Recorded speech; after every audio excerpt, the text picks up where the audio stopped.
നമസ്കാരം കൂട്ടുകാരെ, gold winner master chef പിള്ളയുടെ പുതിയൊരു എപ്പിസോഡിലേക്ക് എല്ലാ പ്രേക്ഷകർക്കും സ്വാഗതം. നമ്മുടെ ഷോ ഇങ്ങനെ ഇഷ്ടപ്പെടുന്നുള്ള നിങ്ങളുടെയൊക്കെ മെസ്സേജ് കേൾക്കുന്നത് തന്നെ ഭയങ്കര സന്തോഷമാണ്. ഇന്നത്തെ പോലെ ഇന്നും നമുക്കൊരു ഗസ്റ്റ് ഉണ്ട്. നയനയാണ് ഇന്നത്തെ ഗസ്റ്റ്. സ്വാഗതം ചെയ്യാം. നയന, വെൽക്കം. എന്തൊക്കെയുണ്ട് വിശേഷം? നല്ല വിശേഷം. ഇത് വലിയൊരാളാണ്, ആക്ട്രസ് ആണ്, നർത്തകിയാണ്, കുറെ റിയാലിറ്റി ഷോ ഒക്കെ പോയി പങ്കെടുത്ത് വിന്നറൊക്കെ ആയി, പാട്ട് പാടും. ഇതൊക്കെ ഇതൊക്കെ നമുക്ക് അറിയാം. സാറിന്റെ കുക്കറി ഷോ കാണാൻ ഓക്കെ, നയന ട്രിവാൻഡ്രം കാര്യമാണ്. ഇതിൽ ഏറ്റവും വലിയ രസം, ഞാൻ ഇവിടെ വന്നു കഴിഞ്ഞപ്പോഴാണ് അറിഞ്ഞത് നയൻസ് എന്നൊക്കെ പേരില് നയനാസ് ആണ്. ഒരു റെസ്റ്റോറന്റ് ഒക്കെ ഉണ്ട്, വളരെ ചെറിയ റെസ്റ്റോറന്റ് ആണ്. എത്ര കാലമായിട്ടുണ്ട് അത് കൊറോണ സമയത്ത് സ്റ്റാർട്ട് ചെയ്തതാണ്. ആരാണ് സ്റ്റാർട്ട് ചെയ്തത്? അമ്മയാണ്. അമ്മ സാറിന്റെ വലിയ ഫാനാണ്, വീഡിയോസ് എല്ലാം കാണും, സാറിന്റെ വീഡിയോസ് കണ്ട് ട്രൈ ചെയ്യാറുണ്ട്. എന്നാലും സ്വന്തം മോളുടെ പേരിൽ ഒരു റെസ്റ്റോറന്റ് പേരൊക്കെ ഇട്ടപ്പം നയനാസ് ഇട്ടപ്പം എന്തൊക്കെ ഭയങ്കര സന്തോഷമായിരുന്നു. എന്റെ പേരിൽ ഓൾറെഡി ഞങ്ങളുടെ മെയിൻ ബിസിനസ് ഡാൻസ് കോസ്റ്റ്യൂംസ് ആണ്, റെന്റൽ ഷോപ്പാണ്. അപ്പൊ അതേ പേരിൽ തന്നെ അമ്മയ്ക്ക് ഇത് തുടങ്ങണം എന്നുണ്ടായിരുന്നു. പക്ഷെ ഫുഡ് ഉണ്ടാക്കുന്നൊക്കെ അമ്മയാണ്. പക്ഷെ ഞാൻ പറഞ്ഞു എന്റെ പേര് വേണ്ട അമ്മ. അപ്പൊ അമ്മയ്ക്ക് ഒരേ വാശിയില്ല, മക്കളുടെ പേരിലും അതേ. ഒരു അനീതിയും കൂടെ ഉണ്ട്, അത് നന്ദന. പക്ഷെ എന്റെ ആദ്യം പിറന്ന കുട്ടി ആയതുകൊണ്ട് എന്റെ പേരാണ് ഇട്ടിരിക്കുന്നത്. ഒരു ഓൾറെഡി ഒരു ബ്രാൻഡഡ് റെസ്റ്റോറന്റ് ഒക്കെ ആയിട്ട് ഇനി വരാൻ പോകേണ്ടതാണ്. അപ്പൊ റെസ്റ്റോറന്റർ, നർത്തകി, അഭിനേതാവ്, റിയാലിറ്റി ഷോ പ്രസന്റർ, അങ്ങനെ ഒരുപാട് പ്രതിഭയുള്ള ഒരാളാണ് നമ്മുടെ മുമ്പിൽ നിൽക്കുന്നത്. അപ്പൊ ഈ വിശേഷങ്ങളെ ചോദിക്കണം. അപ്പൊ ഇതെനിക്ക് ചോദിക്കാനുള്ളത്, ഒരു റിയാലിറ്റി ഷോ വഴിയാണ് വന്നത് അല്ലേ? അപ്പൊ അതുവഴി വന്നു സിനിമയിലേക്കൊക്കെ എത്തി. എങ്ങനെയാണ് ഈ ജേർണി? ഡാൻസ് കൊച്ചിലെ മുതലേ ഞാൻ എന്തോ അമ്മയ്ക്ക് ഇങ്ങനെ മനസ്സിലായി, അവൾക്ക് ഡാൻസ് കളിക്കാൻ ടാലന്റ് ഉണ്ട്, അമ്മയ്ക്ക് ഡാൻസ് ചെയ്യണം, പഠിക്കണം എന്നൊക്കെ ഭയങ്കര ആഗ്രഹമായിരുന്നു. പക്ഷെ സാഹചര്യങ്ങൾ കൊണ്ട് നടന്നില്ല. അപ്പൊ അമ്മയ്ക്ക് ആഗ്രഹമായിരുന്നു 2 പെൺകുട്ടികൾ വേണം.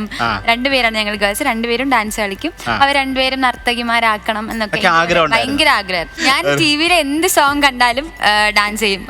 അങ്ങനെ ചുമ്മാ ഇങ്ങനെ കിടന്ന് ഡാൻസ് ചെയ്തുകൊണ്ടിരിക്കും. അപ്പൊ അമ്മ പറഞ്ഞു നമുക്ക് ഇവളെ ഡാൻസ് ക്ലാസ്സിൽ കൊണ്ട് ചേർക്കാം എന്ന് അപ്പയായിട്ട് ഡിസ്കസ് ചെയ്തിട്ട് ക്ലാസ്സിൽ കൊണ്ട് ചേർത്തു.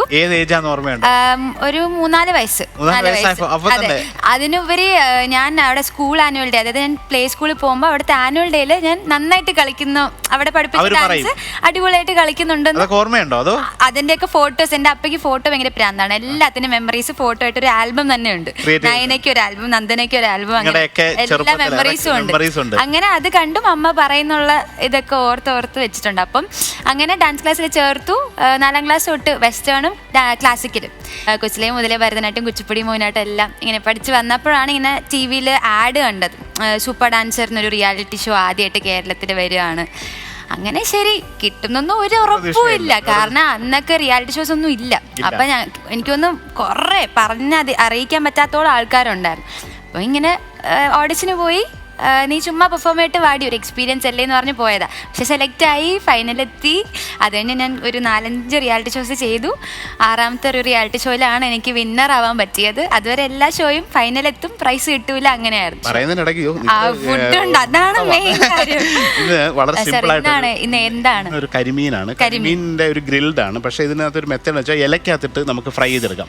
അധികം എണ്ണയില്ല. ആ ഒരു മെത്തേഡും കൂടെ കാണിക്കാം. ഫേവറേറ്റ് ഫിഷ് ആണ് കേട്ടോ. ഞാൻ ഇവിടെ പോയാലും കരിമീനാണ് ഓർഡർ ചെയ്തത്. കരിമീൻ ഇത് പൊള്ളിച്ചല്ല, ജസ്റ്റ് ഫ്രൈ ആണ്. അപ്പൊ അതിന്റെ ഒരു മറിനേറ്റ് ഇലയിൽ പൊതിയൊന്നുമില്ല, ഇലയിലിട്ട് വറക്കും.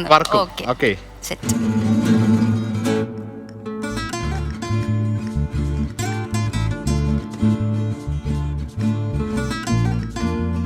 ഇത് കുറച്ച് മുളക് പൊടി, ഇതാണ് ഇതിന്റെ ഒരു ലൈറ്റ് മറിനേഷനാണ്.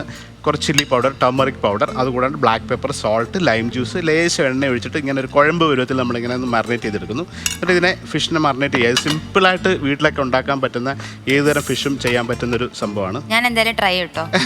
എന്നിട്ട് ഞാൻ സാറിന് വീഡിയോ അയച്ചു. ഓക്കെ, റെസ്റ്റോറന്റിൽ പോയി എന്തെങ്കിലും സഹായിക്കും. കൊറോണ സമയമായതുകൊണ്ട് വീട്ടിൽ ഒരു പണി ഇല്ലാതിരിക്കുകയായിരുന്നല്ലോ. അതുകൊണ്ട് ഞങ്ങള് തന്നെ ഫ്ലാറ്റിൽ തന്നെ ഞങ്ങൾ എല്ലാവരും കൂടെയാണ് സാർ എല്ലാം പൊതിയുന്നതും എല്ലാം. ഞാനും എന്റെ അനീതിയാണ് ഡെലിവറി ചെയ്യുന്നത്. വീടുകളിൽ പോയി. അതെ, ഞങ്ങൾ 2 പേരും രാത്രി വരെ, രാവിലെ തുടങ്ങും, രാത്രി വരെ ഫുൾ ഇത് തന്നെയായിരുന്നു. എന്നിട്ട് വീട്ടിൽ പോകുമ്പോ അവരിങ്ങനെ ഡോറ് തുറക്കും, സീരിയലിലെ കുട്ടിയല്ലേ, സന്തോഷമാണ്. അപ്പൊ അത് കാണുമ്പോ എനിക്ക് സന്തോഷം.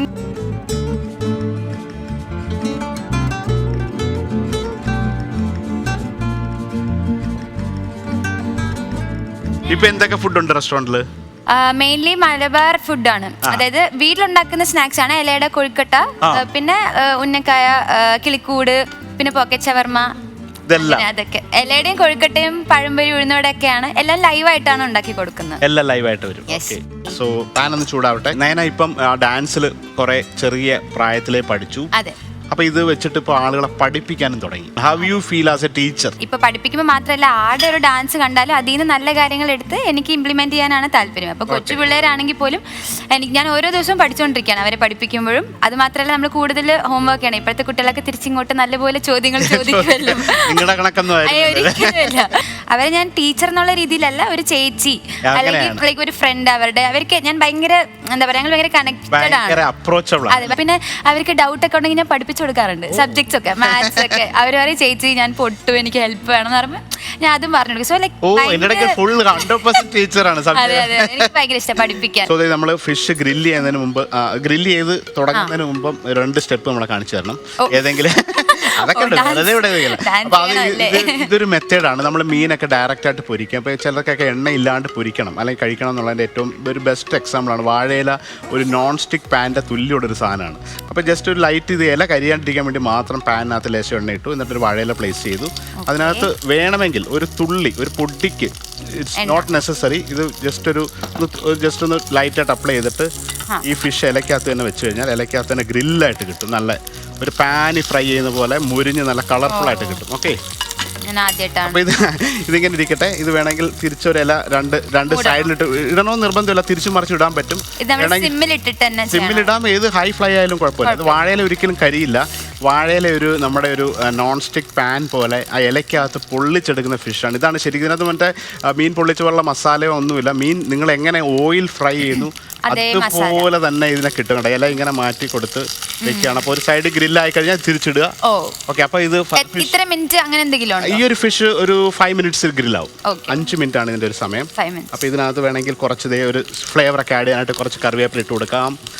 സൈഡിൽ ഇപ്പോൾ കറിവേപ്പില, ഒരു ഇത്തിരി ബ്ലാക്ക് പെപ്പേഴ്സ് ഒക്കെ ഇങ്ങനെ നമുക്കിഷ്ടമുള്ളതൊക്കെ ആഡ് ചെയ്യാം.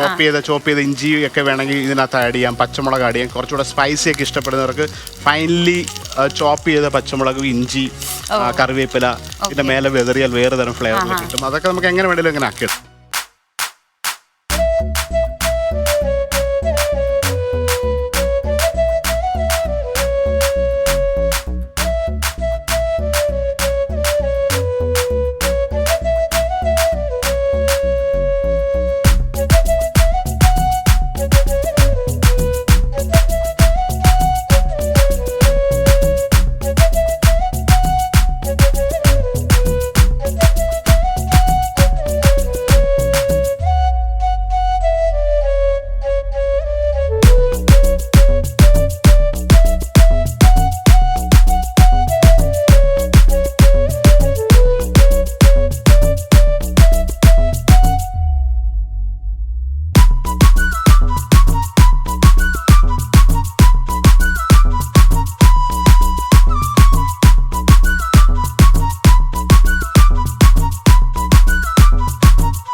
നമ്മുടെ ഫിഷിന്റെ ഈ പറഞ്ഞതിന്റെ ഇടയിൽ ഒരു സൈഡ് ഗ്രില്ലായിട്ടുണ്ടാവും.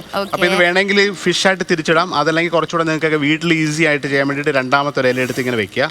അതിനെ നമുക്ക് കറക്റ്റായിട്ട് എടുത്ത് ഒരുമിച്ച് വെക്കാം.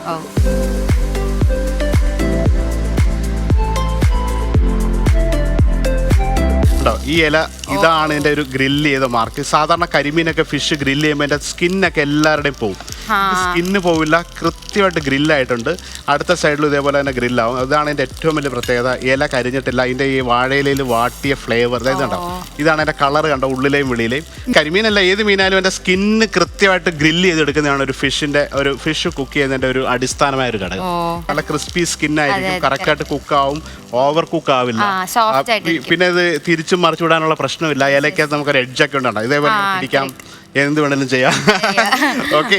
അപ്പോൾ അതേ നമ്മുടെ ഫിഷ് വീണ്ടും ഗ്രില്ലായി ഒരു സൈഡിൽ, അടുത്ത സൈഡിലും കറക്റ്റായിട്ട് ഗ്രില്ലായിട്ട് വന്നിരിക്കുകയാണ്. അപ്പൊ ഇത്രയും മതി ആക്ച്വലി ഒരു കരിമീനൊക്കെ പോലെ ഒരു ഫിഷ് ജസ്റ്റ് 5 minutes ഇത് ഫ്ലഷ് ഇളക്കി കഴിഞ്ഞാൽ കറക്റ്റ് ജ്യൂസി ആയിരിക്കും. ആ മീനിന്റെ നീര് ഇറങ്ങി വരും. നമ്മൾ പറയത്തില്ലേ ജ്യൂസ്, ഫുഡ് ബ്ലോഗേഴ്സ് ഒക്കെ പറയത്തില്ലേ ജ്യൂസിയാണ് ടെക്സ്ചർ. അപ്പൊ ആ ഒരു ടെക്സ്ചറിൽ രണ്ട് സൈഡിലും ഗ്രില്ല് ചെയ്തു. ഇത്ര സിമ്പിളായിട്ട് നമുക്ക് എടുക്കാം. വേറെ ഈസി 5 minute മറിനേറ്റ് ചെയ്തിട്ട് വാഴയിലൊക്കെ ഉണ്ടെങ്കിൽ ഒരു പാനിനകത്ത് അധികം എണ്ണ വേണ്ട. നമ്മൾ ആദ്യം ഇട്ട എണ്ണ അതേപോലെ തന്നെ പാനിലുണ്ട്. ഫിഷിനകത്ത് എണ്ണയില്ല. ഇതിനെ തിരിച്ചിട്ട് കഴിഞ്ഞാൽ വീണ്ടും ഒരു നോൺ സ്റ്റിക്കിൽ കുക്ക് ചെയ്ത് അതേ ഫീലിൽ നമുക്ക് എടുക്കാൻ പറ്റും. ഓക്കെ, നമുക്ക് ഇനി ഫിഷിനെ ഒന്ന് പ്ലേറ്റ് ചെയ്യാം. ഇത് കണ്ടല്ലോ, ഇത് ഇങ്ങനെ വേണമെങ്കിൽ സെർവ് ചെയ്യാം. അല്ല നിങ്ങളെ കാണിക്കാനായിട്ട് ഞാൻ തിരിച്ചിടുകയാണ്. വീണ്ടും ഇലയിൽ നിന്ന് മാറി അതേ ഷേപ്പിൽ വളരെ സിമ്പിൾ. അതിന്റെ സ്കിന്നുണ്ട്, കറിവേപ്പിലക്കകത്ത് കറക്റ്റ് ആയിട്ട് ഗ്രില്ലായിട്ടിരിക്കുകയാണ്. ഇത് ഇലക്കകത്ത് ഇങ്ങനെ വേണമെങ്കിലും സെർവ് ചെയ്ത് കൊടുക്കാം. അതല്ല തിരിച്ചിങ്ങനെ ഇട്ടിട്ട് പ്ലേറ്റ് ഒക്കെ ചെയ്ത് വല്ല സാലഡൊക്കെ സൈഡ് വെക്കണമെങ്കിൽ അങ്ങനെ ആക്കാം. സോ വീട്ടിൽ ഇതൊക്കെ ഇങ്ങനെയൊക്കെയുള്ള കുക്കിംഗ് മെത്തേഡ്സ് നിങ്ങൾക്ക് അറിയാത്തവരാണ്, കുറേ പേർക്കൊക്കെ അറിയായിരിക്കും. അറിയാത്തവരാണെങ്കിൽ വാഴയില ഉള്ളവർ, വീട്ടിൽ വാഴയിലൊക്കെ സുലഭമായിട്ട് കിട്ടുന്നവരാണെങ്കിൽ ഇത് ട്രൈ ചെയ്യുക. ചിലപ്പോൾ വിദേശത്തൊക്കെ ഇത് ഭയങ്കര എക്സ്പെൻസീവ് ആണ്. പിന്നെ എപ്പോഴെങ്കിലും വാങ്ങിച്ച ഇലയൊക്കെ വാങ്ങിച്ച് എക്സ്ട്രാ ഒക്കെ വന്നാൽ ഇതേപോലുള്ള പീസ് ഇങ്ങനെ പീസ് ഇല വരുമ്പോൾ അത് കട്ട് ചെയ്ത് ഫ്രീസറിൽ വെക്കുക. ആവശ്യമുള്ളപ്പോൾ എടുത്തിട്ട് ഇതുപോലെയൊക്കെയുള്ള സാധനങ്ങൾക്ക് ഉപയോഗിക്കാൻ പറ്റും. വീണ്ടും ഒരിക്കൽ കൂടെ റെസിപ്പി പറയാം. സിമ്പിളായിട്ട് ഒരു നമ്മൾ ആദ്യം തന്നെ ഫിഷ് മറിനേറ്റ് ചെയ്യാനായിട്ട് ഉപ്പ്, മുളക് പൊടി, കുരുമുളക് പൊടി, ലേശം മഞ്ഞൾപ്പൊടി, അതിനകത്ത് നാരങ്ങ നീരൊഴിക്കുന്നു, ലേശം കറിവേപ്പില ഇടാം. അതിനുശേഷം ഒരു ഇത്തിരി നോർമൽ ഓയിൽ, വെളിച്ചെണ്ണ അല്ല നോർമൽ ഓയിലോ ഒരു ലേശം വെള്ളവും ഒഴിച്ചിട്ട് നിങ്ങളൊരു മഷി പരുവത്തിൽ മറിനേറ്റ് ചെയ്തിട്ട് ഫുള്ള് മസാല മറിനേറ്റ് ചെയ്തിട്ട് ഫിഷിൽ നല്ലപോലെ അപ്ലൈ ചെയ്യുക. ഒരു 10 to 15 minutes ഫിഷ് മറിനേറ്റ് ചെയ്ത് വെച്ചാൽ തന്നെ മതിയാകും. അല്ലെങ്കിൽ ഫ്രിഡ്ജിനകത്ത് വെച്ചിട്ട് കുക്ക് ചെയ്യുന്നതിന് മുമ്പ് ഒരു 10 minutes റൂം ടെമ്പറേച്ചറിൽ വെക്കുക. എന്നിട്ടൊരു പാനിൽ ലേശം എണ്ണ ഒഴിച്ചാൽ ഇല കരിയാതിരിക്കാൻ വേണ്ടി ലേശം എണ്ണ മതി. എന്നിട്ട് അതിൻ്റെ സൈസ് പറ്റിയ ഒരു ഇലയിൽ വെച്ചിട്ട് ഈ ഫിഷ് പ്ലേസ് ചെയ്യുക. വേണമെങ്കിൽ കറി ലീവ്സ് ആഡ് ചെയ്യുക. ഒരു 5 minutes കഴിഞ്ഞിട്ട് ഇല തിരിച്ച് വേറൊരു ഇലയിലേക്ക് ഇട്ട് കഴിഞ്ഞാൽ ഇതുപോലെ വളരെ അതിൻ്റെ സ്കിന്നൊന്നും റിമൂവ് ആവാണ്ട് കറക്റ്റ് ടെക്സ്ചറിൽ ഫിഷിന്റെ ജ്യൂസി ആയിട്ട് തന്നെ നിങ്ങൾക്ക് ഗ്രില്ല് ചെയ്തെടുക്കാൻ പറ്റും. ചൂടൊന്ന് ആറിക്കോട്ടെ. ഒരു ചോദ്യോടെ സിനിമയിലേക്ക് വന്ന വഴി. സിനിമയിലേക്ക് എത്ര സിനിമ അഭിനയിച്ചു? അയ്യോ, അത് 2-3-4 അതൊക്കെ കൊച്ചിലെയാ ചെയ്തത്. അതെ, റിയാലിറ്റി ഷോന്റെ അത് കണ്ടിട്ട് തന്നെയാണ് ഫസ്റ്റ് ചെയ്ത സിനിമ പട്ടണത്തിൽ ഭൂതം. അത് ഒരു 60 days ബാല്യകാല സഖിയാണ് ലാസ്റ്റ് ചെയ്തത്. ഷെയ്ൻ നിഗത്തിന്റെ കൂടെ ഐഷ തൽവാറിന്റെ ടീനേജ് ക്യാരക്ടർ ആയിരുന്നു. അതെ, സുഹറ എന്ന് പറഞ്ഞ ക്യാരക്ടർ. പിന്നെ അല്ലാതെ കുറച്ച് അത്രയും വലിയ റോൾസ് അല്ല, ബട്ട് ചെറിയ അതെ. പിന്നെ എൻ്റെ വീട്ടിൽ പഠിത്തം കുറച്ച് ഇമ്പോർട്ടൻ്റ് ആണ്. അപ്പം എഡ്യൂക്കേഷൻ ആയതുകൊണ്ട് ഞാൻ 12th 11th കോളേജൊക്കെ ഫുള്ളി പഠിത്തം കോൺസെൻട്രേറ്റ്. പിന്നെ കോളേജിൽ കലോത്സവം അങ്ങനെ ഡാൻസ് ഒക്കെ ഉണ്ടായിരുന്നു. പക്ഷെ മീഡിയ ഫീൽഡിലേക്ക് പിന്നെ കോളേജ് കഴിഞ്ഞിട്ടാണ് പിന്നെയും ഞാൻ ഈ സീരിയലും കൂടെ ഇവിടെ ഒരു സീരിയലിൽ വില്ലത്തിയായിട്ടാണ് ചെയ്തത്. നെഗറ്റീവ് റോളായിരുന്നു. അയ്യോ, അത് വളരെ കിടിലൻ എക്സ്പീരിയൻസ്. ഞാൻ പുറത്തിറങ്ങിയ എല്ലാവരും ഇങ്ങനെ, ഞാൻ പെട്രോൾ പമ്പിലൊക്കെ പോകുമ്പോൾ വെടി നിന്നെയൊക്കെ അടിച്ചു വളർത്തണോടി, നീ എന്നാലേ നന്നാവും എന്റെ അനിയത്തി എടുത്ത് പറയും. ഓ, മോളുടെ ചേച്ചിയാണല്ലേ, ഇവളെയൊക്കെ നല്ല അടി കൊടുക്കാത്തോണ്ട. ഞാൻ അത്രയ്ക്ക് കൊടും ക്രൂരത, പാറയുടെ മോളിൽ നിന്ന് തള്ളിയിടും നായികേനെ, അങ്ങനെയൊക്കെ ചെറിയ ചെറിയ ക്രൂരതകൾ, വളരെ ചെറിയ കൊല്ലാൻ നോക്കും. സിമ്പിൾ നെഗറ്റിവിറ്റി മാത്രം. പക്ഷെ എനിക്ക് പുറത്തിറങ്ങുമ്പോൾ ഒത്തിരി പേര് റെക്കഗ്നൈസ് ചെയ്യുന്ന ഇപ്പം ആ ഒരു എന്ന് പറഞ്ഞ ക്യാരക്ടർ വെച്ചിട്ടാണ്. ശരിയാ, അത് പിന്നെയാണ് ആലോചിച്ചത്. ആദ്യം എനിക്ക് ഒട്ടും വേണ്ടാന്ന് തന്നെയായിരുന്നു. പക്ഷെ ഇത് എനിക്ക് ഇതൊരു എക്സ്പീരിയൻസ് ആണല്ലോ. ഇതുവരെ so far one of the best moment ഏതായിരുന്നു? മൊമെന്റ് എന്ന് പറഞ്ഞാൽ നമ്മുടെയൊക്കെ ഡാൻസസിന്റെ ഞങ്ങൾ ദൈവം പോലെ കാണുന്നതാണ് പ്രഭുദേവ മാസ്റ്റർ. പ്രഭുദേവ മാസ്റ്റർ ലണ്ടനിലൊക്കെ വെച്ച് ഭക്ഷണം ഉണ്ടാക്കി കൊടുത്ത ആളാണ്. ഓ വാവ്, ഗ്രേറ്റ്. അപ്പം ഡാൻസ് എന്നുള്ള രീതിയിൽ എനിക്ക് ശ്രീധർ മാസ്റ്റർ പ്രഭുദേവ മാസ്റ്ററിന്റെ കൂടെ ഒരു അഡ്വർടൈസ്മെന്റ് എനിക്ക് കിട്ടി. ഞാൻ അതിൽ പ്രഭുദേവ മാസ്റ്ററിനെ കെട്ടിപ്പിടിക്കുന്ന ഇതുവരെ ഉണ്ടായിരുന്നു. വലിയൊരു മൊമെന്റ് ആണ്.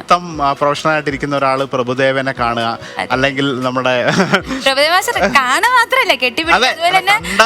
പ്രഭുദേവ മാസ്റ്റർ പറഞ്ഞു, ലൈക്ക് പാത്താലേ തെരിയോ നല്ല ആടുறாங்க, അതുപോലെ തന്നെ സായി പല്ലവി മാതിരി ഇരിക്കുക, അങ്ങനെയൊക്കെ സാറിന്റെ വായിന്ന് ഞാനത് കേട്ടു. പിന്നെ ഞാൻ ഇപ്പോൾ USA ഒരു ടീമിന് കൊറിയോഗ്രാഫി ചെയ്തിട്ട് like full all over USA competition ആയിരുന്നു. അതും ഫ്ലവേഴ്സിന്റെ തന്നെ, ഫ്ലവേഴ്സ് USA കോമ്പറ്റീഷൻ ആയിരുന്നു അത്. അപ്പൊ അതിൽ ഞാൻ പഠിപ്പിച്ച ഡാൻസിനാണ് ഫസ്റ്റ് കിട്ടിയത്. അത് എനിക്ക് വലിയൊരു അച്ചീവ്മെന്റ് ആണ്. അതായത് ഗ്രൂപ്പ് കൊറിയോ എല്ലാം എന്നെ പഠിപ്പിച്ച ഗുരുക്കന്മാർ വരെ അതിൽ കൊറിയോഗ്രാഫി ചെയ്തു. എന്നിട്ട് ഞാൻ പഠിപ്പിച്ചതിന് ഫസ്റ്റ് കിട്ടാന്ന് പറഞ്ഞാൽ അത് ഭയങ്കര ഒരു സത്യം. നമുക്ക് ഇനി ടേസ്റ്റ് ചെയ്യണം.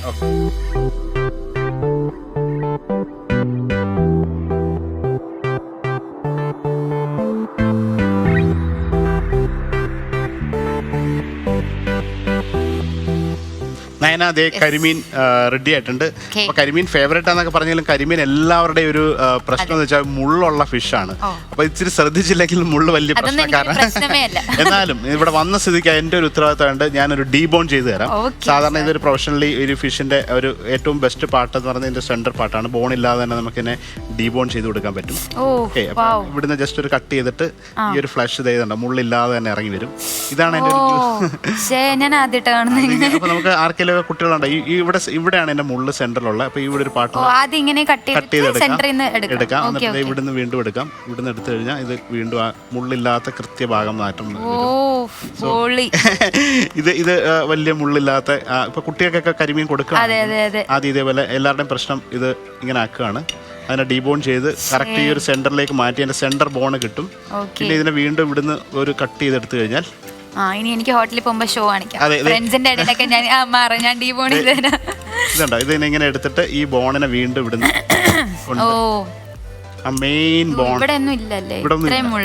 മെയിൻ ഫ്ലഷ് ആയിട്ടുള്ള സെന്റർ ബോണിനെ എടുത്ത് മാറ്റിയാൽ ഇതാണ് എന്റെ കറക്റ്റ് കുക്കിംഗ്. ഉണ്ടാ മുള്ള് തന്നെ ഇളവി വരണം. അപ്പൊ ഇതാണ് എന്റെ ഈ ഒരു രീതിയിൽ മുള്ള് മാറി വരും. കരിഞ്ഞു പോയാൽ ഇങ്ങനെ വരുമോ? കരിഞ്ഞു പോയാൽ ചിലപ്പോൾ വരില്ല. അപ്പൊ ഇതേപോലെ ചെയ്ത് കഴിഞ്ഞാൽ ആ ഫിഷ് വളരെ ഏറ്റവും സോഫ്റ്റ് ആയിട്ട് കുക്ക് ചെയ്തതിന്റെ തെളിവാണ്. കറക്റ്റ് ഒന്ന് ടച്ച് ചെയ്യുമ്പോൾ തന്നെ ഫ്ലഷ് ഇളവി വരും. ഇതിന്റെ സൈഡ് പാർട്ടിൽ മാത്രമാണ് എന്റെ മുള്ളുള്ളത്. ഇത് കണ്ട ഇവിടെ ഈ സൈഡിൽ ഇവിടെയുണ്ട് അതിന്റെ മുള്ളുണ്ട്. ഇതിന് കറക്റ്റ് ആയിട്ട് ഇതിനെ മാറ്റി കഴിഞ്ഞാൽ കരിമീൻ എല്ലാവരും കഴിക്കാൻ പ്രയാസം എന്ന് വെച്ചാൽ ഈ മുള്ളാണ്. ഇതിന്റെ ഒരു അനാട്ടമി പഠിച്ചാൽ വളരെ സിമ്പിളായിട്ട് കരിമീൻ കഴിക്കാം. ഇനി ഇവിടുന്ന് ഈ ഒരു ഭാഗത്ത് എടുത്ത് മാറ്റി ഇവിടെ അതിന്റെ സോ ഈ ഭാഗം കഴിച്ചാൽ മതി. ഓക്കെ, യെസ്, ട്രൈ ചെയ്തോ.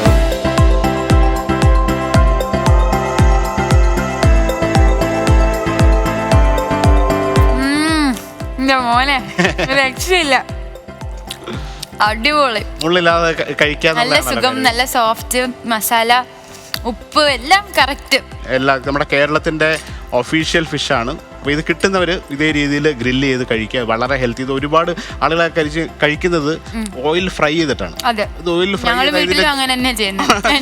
ഒരുപാട് ഡീപ് ഫ്രൈ ആയിട്ട് കഴിച്ചാൽ അതിന്റെ ജ്യൂസ് മൊത്തം നഷ്ടപ്പെടുകയും നമുക്ക് ടേസ്റ്റ് ഉണ്ടാവും ഒരു മുരിഞ്ഞ മസാലയുടെ. പക്ഷെ ഇങ്ങനെയാണ് കൂടുതൽ ഹെൽത്തി ആയിട്ട് കഴിക്കട്ടെ. ഓക്കെ, ഹെൽത്തിയാണ്, അല്ലെങ്കിൽ കുറെ എണ്ണയിൽ മുക്കിയാണ്.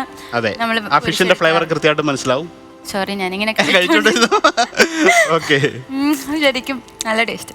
അപ്പൊ ഇന്ന് നമ്മുടെ ഒരു ഗസ്റ്റ് നമുക്ക് എന്തോ സംഭവമൊക്കെ ആയിട്ട് ഉണ്ടായിക്കൊണ്ട് വരുന്ന കണ്ണൂർക്കാരിയായ സമീറ ജലീലാണ്. നമുക്ക് സ്വാഗതം ചെയ്യാം. സമീറ. എൻ്റെ പേര് സമീറ. ഞാൻ കണ്ണൂരിൽ നിന്നാണ് വരുന്നത്. കണ്ണൂർ തലശ്ശേരിയിലാണ് എൻ്റെ വീട്.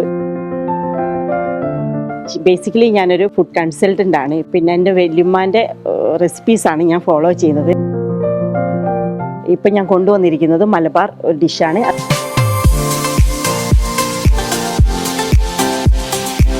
ഇത് കാണുമ്പോൾ തന്നെ അറിയാം മുളക് കറിയാണിത് അല്ലേ? അതെ. എന്താണിത് സംഭവം? ഇത് മലബാർ ഒരു ഡിഷാണ്. തിരുളറൊട്ടി എന്ന് പറയും. തിരുളറൊട്ടി, തിരുളപ്പം ഞാൻ കേട്ടിട്ടുണ്ട്. ശരിയാണ്. നമ്മുടെ ഇവിടെ എന്തെങ്കിലുമൊക്കെ ഡിഷ് കൊണ്ടുവരികയാണെങ്കിൽ എന്തെങ്കിലും ചിക്കൻ, പ്രത്യേകിച്ച് മലബാർ എന്നൊക്കെ ആകുമ്പോൾ ഞാൻ മട്ടൻ, ചിക്കൻ അങ്ങനെ എന്തെങ്കിലുമൊക്കെ ബീഫിന്റെ എന്തെങ്കിലുമൊക്കെ പ്രതീക്ഷിച്ചു. പക്ഷെ തിരുളയപ്പത്തിന്റെ കൂടെ പച്ചമുളക് കണ്ടപ്പോൾ അത് പച്ചമുളക് വരട്ടിയ കറി ആദ്യമായിട്ടാണ്. അപ്പൊ അത് എന്തെങ്കിലും പ്രത്യേകത ഇല്ലാതെ അവിടുന്ന് ഇതാരുടെ റെസിപ്പിയാണ്? വല്യമ്മയുടെ റെസിപ്പിയാണ്. അതെങ്ങനെയാണ് പച്ചമുളക്? ഞാൻ എന്റെ ചെറുപ്പകാലത്ത് ഞാൻ കാണുന്നത് എന്റെ വല്യമ്മ നമ്മുടെ വീട്ടിൽ കറികൾ ഇല്ലെങ്കിൽ പെട്ടെന്ന് എന്തെങ്കിലും ഒരു കറി ഉണ്ടാക്കണം തോന്നുമല്ലോ. അപ്പൊ വല്യമ്മ പെട്ടെന്ന് തട്ടിക്കൂട്ടുന്ന ഒരു കറിയാണ് പച്ചമുളക് വരട്ടിയത്. പെട്ടെന്ന് തട്ടിക്കൂട്ടി ഉണ്ടാക്കുന്ന ഒരു കറിയാണെങ്കിൽ പോലും ആ വല്യമ്മയുടെ ആ റെസിപ്പി ഇവരുടെ ഉള്ളിൽ എത്രമാത്രം ഉണ്ടെന്നുള്ളതിന്റെ തെളിവാണ്. കാരണം അല്ലെങ്കിൽ എനിക്ക് ഇവരുടെ റെസിപ്പികളെ കുറിച്ച് അറിയാം. ഞാൻ സോഷ്യൽ മീഡിയയിൽ കണ്ടിട്ടുണ്ട്. അങ്ങനെ പല സംഭവങ്ങൾ അറിയാം. വേണമെങ്കിൽ എന്തെല്ലാം ഡിഷുകൾ കൊണ്ടുവരാം. പക്ഷെ ആ ഒരു അമ്മുമ്മയോടുള്ള ഒരു സ്നേഹമാണ് ഒരു സംഭവം. സന്തോഷം വല്യമ്മ. ഇതൊക്കെ കംപ്ലീറ്റ് രേഖപ്പെടുത്തി വെക്കാൻ പറ്റിയോ? അന്നേരം ഞാൻ ചെയ്തിരുന്നു. പിന്നെ അത് കഴിഞ്ഞ് എന്നെ കല്യാണം കഴിഞ്ഞ് വന്നത് ഞാൻ കോഴിക്കോട് നിന്ന് കണ്ണൂരേക്കാ. കണ്ണൂർ എന്ന് പറയുമ്പോൾ വേറൊരു ഹബ്ബാണ്.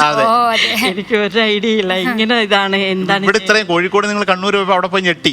ശരിക്കും ഞെട്ടി. നമ്മൾ കണ്ണൂർക്കാരുടെ കാര്യം ഈ പറഞ്ഞ നമ്മൾ എല്ലാവരും ഈ മലബാർ ഫുഡിനെ കുറിച്ചൊക്കെ പറയുമ്പോൾ എല്ലാവരും കോഴിക്കോടിനെക്കാട്ട് പറഞ്ഞെങ്കിലും ഈ കണ്ണൂർ എന്ന് പറയുന്ന സ്ഥലം നമുക്ക് ഒരു രക്ഷയില്ലാത്ത തരം പലഹാരങ്ങൾ അല്ലെങ്കിൽ മത്സ്യം, മാംസം, ഇവർക്ക് പക്ഷേ പച്ചക്കറി അവരുടെ അടുത്തോട്ട് പോകരുത്.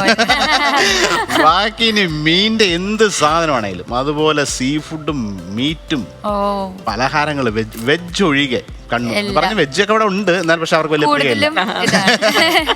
നമുക്കിനി ടേസ്റ്റ് തന്നേനെ.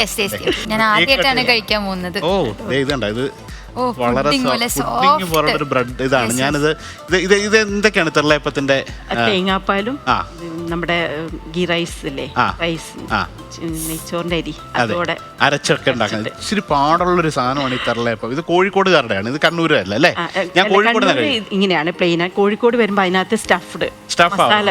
ഞാൻ ഇത് കൂടുതലും കോഴിക്കോട് നിന്നാണ് കഴിച്ചിട്ടുള്ളത്.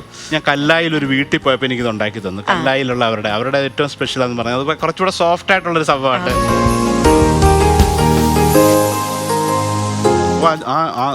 ചില്ലി കറിയുടെ മസാല ഇതിനകത്ത് എരിവ് നമുക്ക് അറിയൂല. അങ്ങനെ ശരിയാ, പച്ചമുളക് അറിയുന്നില്ല.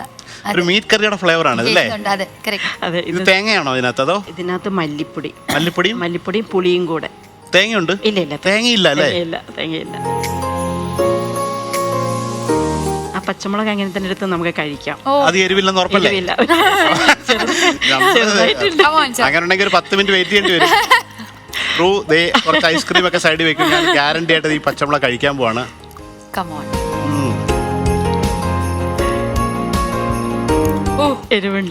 ഇല്ല. അടിപൊളിയാണ്. എരിവുണ്ടോന്ന് വെച്ചാൽ ഒരു ലൈറ്റായിട്ട് ആ പച്ചമുളകിന്റെ സ്പൈസ്, പക്ഷെ അതിനെ ട്രീറ്റ് ചെയ്തിട്ട് ആ കറിയിലെ അതിൻ്റെ ഒരു ബ്ലെൻഡിന്റെ കൂടെ നമുക്ക് ആ എരിവേ അറിയുന്നില്ല. എനിക്ക് ആ മല്ലിപ്പൊടിയുടെയും അതുപോലെ വാളംപുളി കൂടെ ചേർത്തിട്ടുള്ള ആ കളർ കേട്ടോ. ഇതിനകത്ത് മുളക് ചേർന്നിട്ടില്ല, ഒരു ബ്രൗണിഷ് കളറാണ്, യെല്ലോയിഷ് അല്ലേ? നല്ലൊരു കോമ്പിനേഷൻ. അപ്പൊ ഈ ഒരു ഡിഷ് കൊണ്ടുവന്ന് താങ്ക് യു സോ മച്ച്. അടിപൊളി. അപ്പൊ ഇത്രയും വലിയൊരു സന്തോഷത്തിന് ഒരു ഫൈനലായിട്ട് ഒരു 2 സ്റ്റെപ്പ് ഡാൻസ് ചെയ്യോ കൂടെ? ആനയുടെ കൂടെ പ്ലീസ്. നിങ്ങൾ രണ്ടുകൂടെ നമ്മളിവിടെ കൈയടിച്ച് പ്രോത്സാഹിപ്പിക്കുന്നത്. ഓക്കെ, പ്രൊഫഷണലായിട്ടോ.